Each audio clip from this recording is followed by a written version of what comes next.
A Different World 1987 cast reveals what most fans never figured out. The show was built to fail. 4 episodes were filmed and thrown away before anyone saw a single frame. The pregnant star at its center was forced out midstream. The first creative team had no idea what a black college actually felt like. And in the middle of production, nervous advertisers started pulling their money out the door. By every measure, A Different World should have collapsed. Instead, it became one of the most important shows in television history and helped fill the halls of black colleges across America. But the real story, the heartbreak, the hidden romance, the one phone call that may have saved lives, happened off camera. Subscribe to Secret Celebrity Stories and tell me in the comments, did you watch this show growing up? Bill Cosby. He conceived the series, molded its values, and dominated the most consequential dispute that ever unfolded behind its scenes, for better and for worse. Here resides what most viewers never deduced. This spin-off was never initially intended to revolve around Denise Huxtable whatsoever. The original 1987 blueprint tracked a white student at a historically black college, observing that environment through outsider eyes, with the legendary Lena Horne attached as a professor, and the lead extended to Meg Ryan. When Top Gun catapulted Ryan toward film stardom, she withdrew, and the entire premise was reconstructed around Lisa Bonet. 4 episodes were shot. Not one succeeded. Cosby regarded the project as an outgrowth of The Cosby Show, which by 1984 had reigned as America's #1 program across 5 straight years, and he safeguarded its image relentlessly. So in 1988, when Bonet became pregnant and producer Debbie Allen perceived a daring storyline, Cosby objected absolutely. Denise Huxtable, he maintained, simply could not be a pregnant undergraduate. He prevailed. Denise vanished from the narrative, and Allen inherited a show she would rebuild beyond his imagining. He additionally holds a co-writing credit on the theme song, with Stu Gardner and Dawn Lewis. His standing is now permanently entangled. During 2018, Cosby was convicted of drugging and sexually assaulting Andrea Constand. In 2021, the Pennsylvania Supreme Court vacated that conviction upon procedural grounds, a due process determination explicitly distinct from any finding of innocence. Whatever the man's truth, his imprint remains upon one of the most influential programs American television ever generated. A paradox the series still carries uneasily, fashioned by a figure now disgraced, yet treasured by millions first reflected on screen through it. Debbie Allen. She didn't merely rescue the series.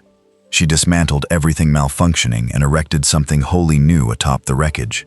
Arriving as producer before season 2, she confronted genuine catastrophe. The lead had exited. Reviewers had eviscerated the writing. The debut season carries an 11% Rotten Tomatoes rating, and the network possessed a ratings success, commanding no respect. The initial team had manufactured a program about a black college that never resembled one. Allen suited this precise crisis because she'd inhabited the solution personally. A Howard University graduate, schooled at one of America's most distinguished HBCUs, she required no research into Hillman. She recalled it from memory. Her earliest interventions were tangible and swift. She reconfigured the pit, the campus eatery, rendering kitchen staff visible rather than ornamental. She discarded the bland wardrobe for garments mirroring authentic student fashion. She mandated a morning cast workout preceding filming, recognizing that vitality upon a live 4-camera comedy constitutes discipline, never accident. Then materialized the narrative upheaval. Annually, she escorted her entire writing staff toward Atlanta, surveying the genuine grounds of Spelman and Morehouse, absorbing the conversations seeding the show's finest installments. She solicited 10 character concepts from each performer, several proceeding directly into production. Outcomes proved indisputable. Ratings surged. By seasons 3 and 4, the program inhabited the Nielsen Top 5, intermittently eclipsing The Cosby Show itself. Beneath her stewardship, it confronted apartheid, date rape, domestic violence, and HIV/AIDS, territory no rival sitcom dared. Allen asserts the show tripled the enrollment of HBCUs, Federal statistics verify a national climb near 25 to 26% across 1976 to 1994, overwhelmingly concentrated during its broadcast years. She, unmistakably, was the cause.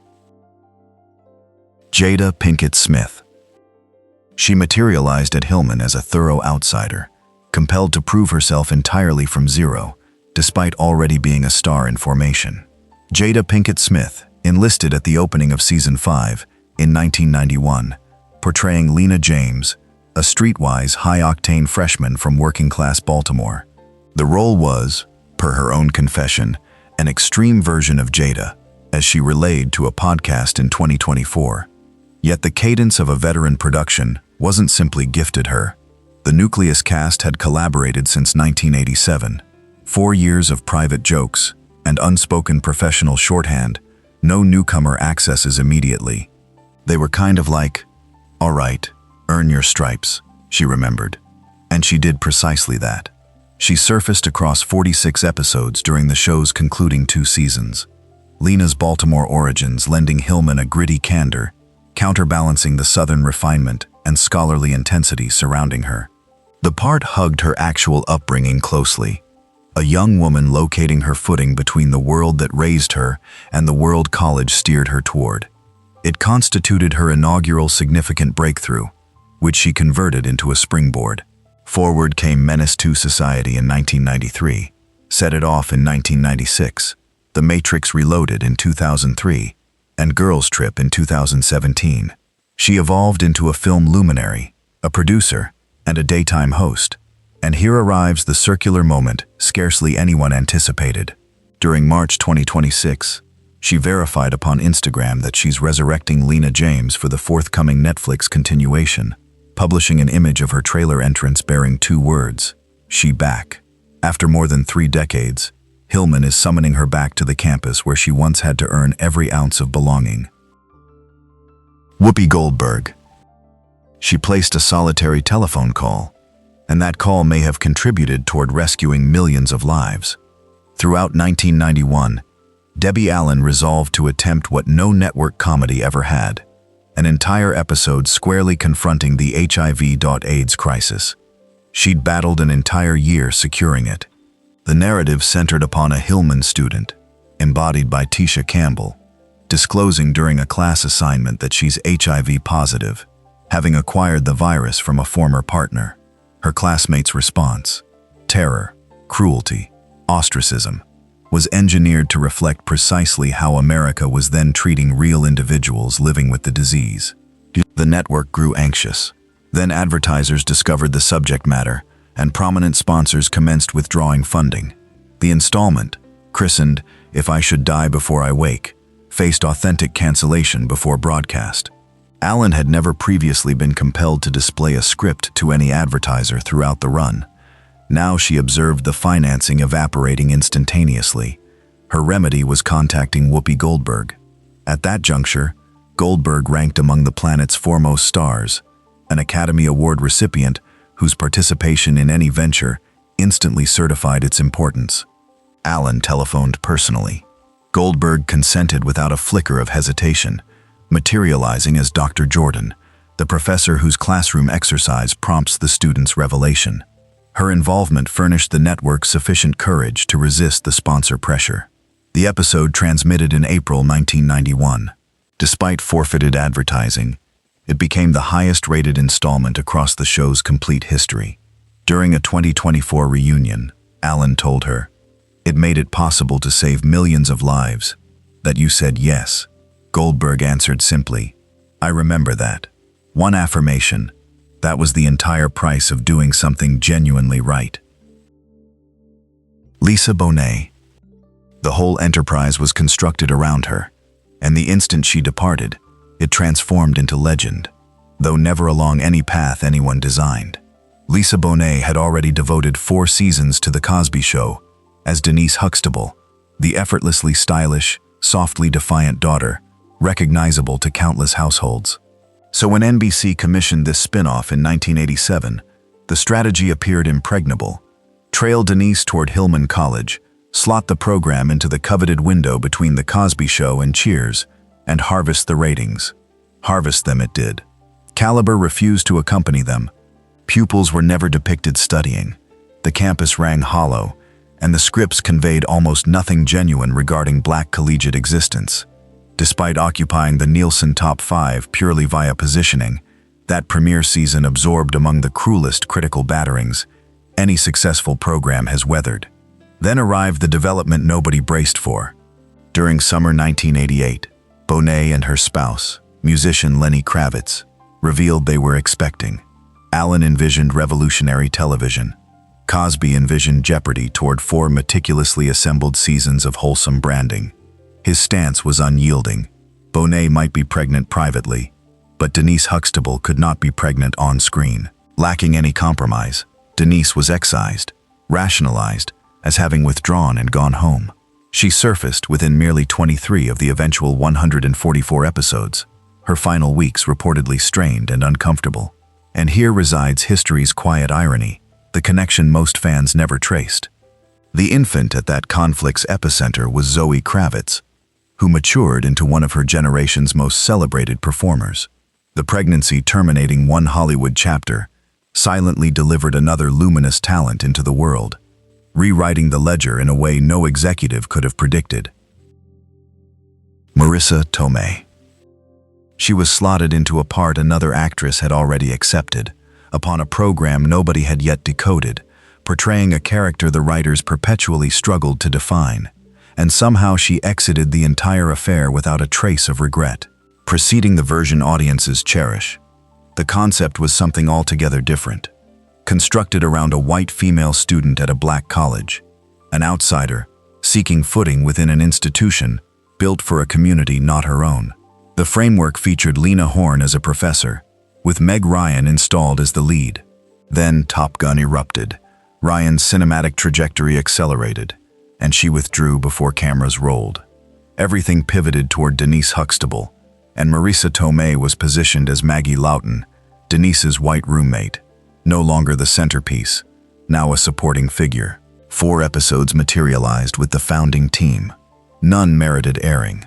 A fresh showrunner received 6 weeks to reconstruct the pilot entirely, mere weeks ahead of the debut. When the show finally premiered on September 24, 1987, it scored instantly in the ratings, and critics dismembered it. Maggie was someone the writers candidly conceded never knowing how to script. So when Allen overhauled everything for season 2, Tomei's character was eliminated. Her reflection, years afterward, illuminates exactly how she reconciled it. During a 2024 interview, she remarked she'd enjoyed a really good time on the show, other than my unforgivable haircut. That breeziness reveals everything. 6 years beyond Hillman, Tomei captured the Academy Award for Best Supporting Actress, honoring My Cousin Vinny in 1992, before assembling one of Hollywood's most esteemed careers. Occasionally, the departure becomes the finest fortune that ever arrives, and few prove it more thoroughly than the actress a struggling show couldn't figure out how to keep. Jasmine Guy. She tried out for the incorrect part, nearly went uncast entirely, then sculpted one of sitcom history's most iconic figures from a buried childhood recollection. Jasmine Guy's route toward Whitley Gilbert wound anything but straight. Initially, she read for Jaleesa, the elder, steadier student. The part eluded her.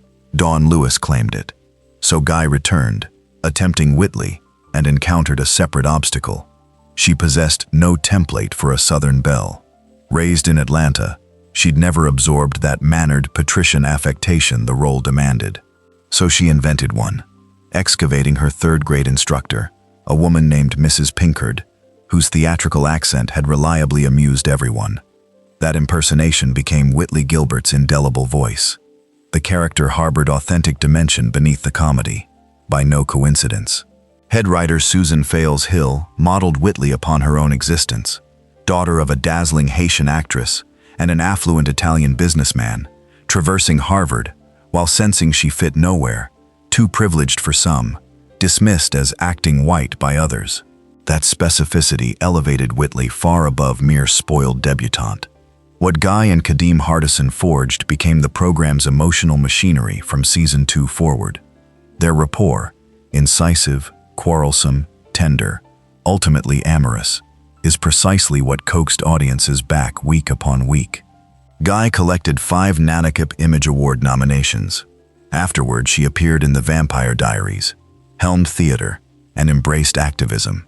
And during December 2025, confirmation arrived that she'll revive Whitley Gilbert within the Netflix continuation.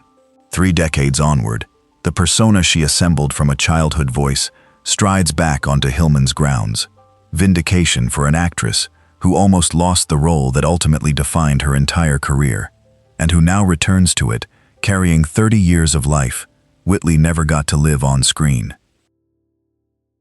Kadeem Hardison. He resisted crashing the wedding, deeming it corny, then forgot his lines and inadvertently authored the most replayed instant the program ever captured. Kadeem Hardison was merely 20 upon his casting, as Dwayne Wayne, the Brooklyn math prodigy whose flip-up spectacles became among 1980s television's most identifiable props. He'd surfaced fleetingly on The Cosby Show as one of Theo's companions, simply a background countenance, before securing the part defining his existence. Throughout the entire first season, Dwayne remained peripheral, but once Debbie Allen propelled Whitley and Dwayne toward the ensemble's heart, Hardison's portrayal became the anchor, his sincere, faintly geeky earnestness contrasting beautifully against Whitley's elaborate social fortifications. Then materialized the unforgettable scene, which nearly unfolded otherwise. When writers proposed Dwayne disrupting Whitley's wedding to another man during season 4, Hardison protested vigorously, sensing a violation of the character. "I didn't buy it," he later admitted. "It felt like a snake-in-the-grass thing to do." He proposed an alternative, a private confession the preceding night. The writers retained both. On filming day, before a studio audience so deafening the atmosphere nearly overwhelmed him, Hardison's memory evaporated completely. The scripted words disappeared. What emerged instead was raw and unrehearsed. "Baby, please, please." Jasmine Guy, incapable of hearing him above the crowd's roar, deciphered his body language and responded on instinct alone. One take. That accidental, improvised fragment is what devotees have quoted for 30 years. Hardison has labored steadily since, including White Men Can't Jump in 2023, and That 90s Show. And he'll reprise Dwayne Wayne, flip-up glasses included, within the Netflix continuation, returning the role to a fresh generation, reciting a line he never actually intended to utter. Cree Summer. While supporters watched Dwayne and Whitley tumble into love on screen, the authentic romance transpired quietly off it, between two people whose characters remained strictly platonic. Cree Summer enlisted in season 2 as Winifred Freddie Brooks, the unconstrained, politically impassioned, natural hair-wearing activist who became the show's conscience the moment she materialized.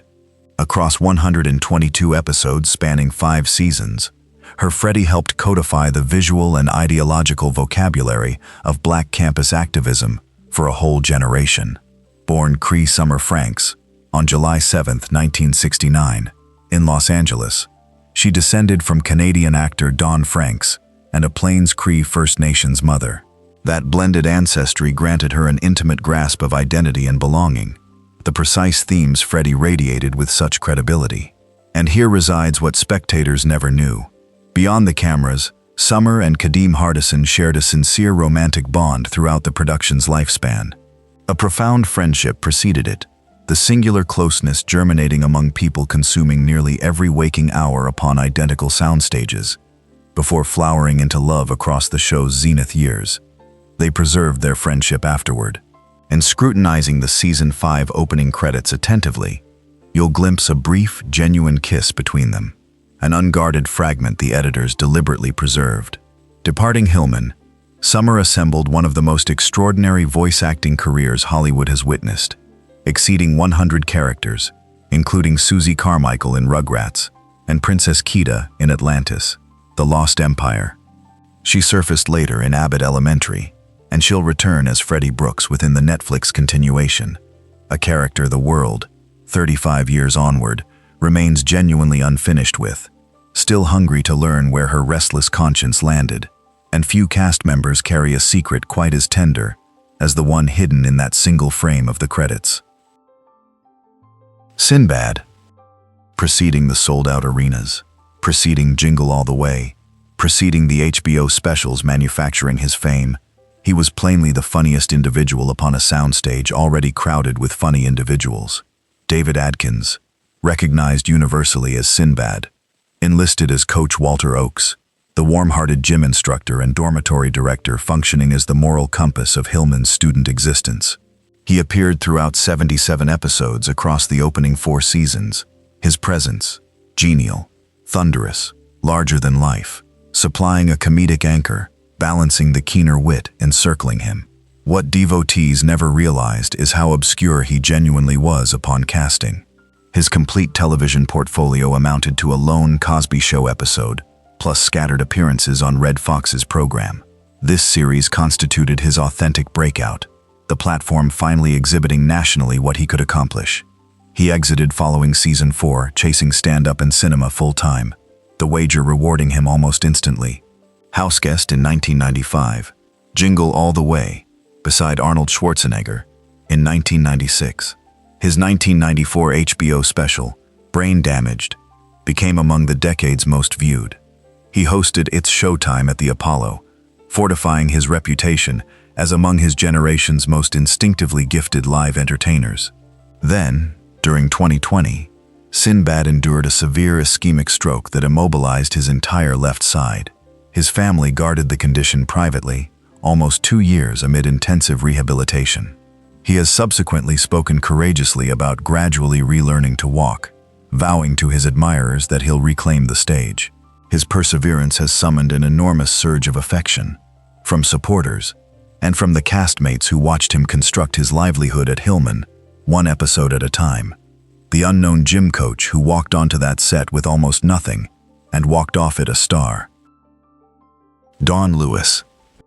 She composed the song, was forbidden from singing it, then watched the woman she most revered record it instead, and somehow located peace within all of it. Dawn Lewis enlisted in the program's inaugural episode, embodying Jaleesa Vinson, the elder, divorced student who matriculated at Hillman at 25, supplying a maturity the campus otherwise lacked. She functioned as a steadying anchor across 5 seasons, eventually wedding Colonel Bradford Taylor, before exiting in season 6 to headline the sitcom Hangin' with Mr. Cooper. But her tale's most riveting chapter concerns nothing about acting. Dawn Lewis co-authored the program's theme song alongside composer Stu Gardner and Bill Cosby. That composition, its opening lyric, "I Know My Parents Love Me," became among the most recognizable themes in American television's history. Lewis penned the words, and she was originally slated to perform them herself. Then debut season politics interceded. Producers fretted it would siphon excessive attention toward a supporting performer, where Lewis, simultaneously a featured actress, to sing the opening theme. The focus, they insisted, must remain upon Lisa Bonet's character. So throughout season 1, vocalist Phoebe Snow rendered the song Lewis had written.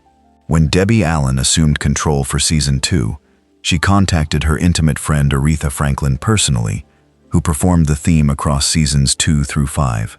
Picture it, the Queen of Soul interpreting a composition co-written by a colleague seated mere feet away. Lewis subsequently constructed a flourishing voice acting career, including Captain Carol Freeman on Star Trek, Lower Decks, and during 2021, entered the Women's Songwriters Hall of Fame. The authorship had always belonged to her. The acknowledgement simply required 30 years to arrive at her door. Darrell M. Bell. He portrayed the silver-tongued, scheme-spinning Ron Johnson across 135 episodes, and while spectators chuckled at his comedy weekly, his actual life quietly shouldered a burden almost nobody witnessed, alongside one of the show's most enduring romances. Darrell M. Bell matured shaped by both artistry and trailblazing accomplishment. His father, Travers Bell Jr., was a financial pioneer, founder of the first black-owned member firm of the New York Stock Exchange. When his father died unexpectedly in 1988, a 24-year-old Darrell was abruptly designated executor of a $14 million estate, all while filming this series weekly. The agonizing legal conflict ensuing, his own stepmother and aunt litigated, alleging mismanagement, transpired publicly, yet stayed wholly invisible to fans, absorbing Ron's breezy humor. The case eventually dissolved, but it scarred a young man straining to reconcile two divergent worlds simultaneously. On screen, Ron commenced as the comic accomplice, the ladies' man whose get-rich-quick gambits perpetually crumbled, before maturing into a figure of genuine emotional range. His 135 episodes spanning 6 seasons rendered him among the run's most constant presences, and the romance, scarcely anyone traced, originated not at Hillman, but upon the adjacent soundstage. Tempest Bledsoe, the world's Vanessa Huxtable from The Cosby Show, guest appeared, and Belle was instantly captivated. They've now endured together beyond 3 decades. They never wed, a decision both have candidly discussed, yet their devotion has outlasted the overwhelming majority of Hollywood unions from their era. And during December 2025, Belle confirmed he, too, will resurrect Ron Johnson within the Netflix continuation, closing a circle few sidekicks ever get to complete. Proof that the man who once juggled a grief-stricken estate and a weekly laugh track built something lasting. So let's hold the whole picture now. 12 people, one impossible show, and a legacy that outlasted everything the industry threw at it. A series rebuilt from rubble, a pregnancy that ended one career and gave the world another star. A quiet romance, sealed with a real kiss, left in the credits. But here's the question nobody in Hollywood wants to answer. If Bill Cosby had never forced Lisa Bonet out, would A Different World ever have become the show that helped fill the halls of black colleges nationwide? Did the crisis create the masterpiece? Or did it happen despite the people in power? Tell me what you think in the comments. And subscribe to Secret Celebrity Stories, where the untold stories finally get told.